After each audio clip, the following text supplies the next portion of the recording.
আসসালামু আলাইকুম, সবাইকে জুমা মুবারক। কি অবস্থা সবার, কেমন আছেন সবাই? আশা করি সবাই ভালো আছেন।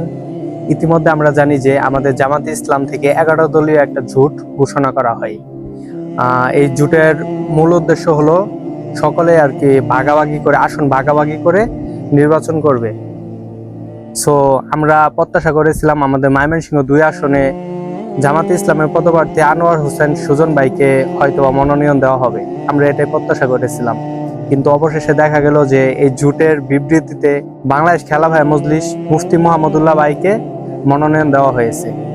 সো এই বিষয়টা নিয়ে দেখতেছি যে প্রতিনিয়ত বিএনপি লোকেরা আমাদেরকে ট্রল করতেছে যে তাদের দাড়িপাল্লা কোথায় গেল, যে ওনাকে মনোনয়ন দেয় নাই, আরো কত কি। সো আপনাদের উদ্দেশ্যে একটা কথা বলতে চাই, মুফতি মুহাম্মদুল্লাহ ভাই কি আমাদের দাড়িপাল্লার অন্তর্ভুক্ত না? উনি যদি দাড়িপাল্লার অন্তর্ভুক্ত না হতো তাহলে তো ওনাকে এই 11 দলীয় জোটের মাধ্যমে আর কি ওনাকে মনোনয়ন দেওয়া হয় না।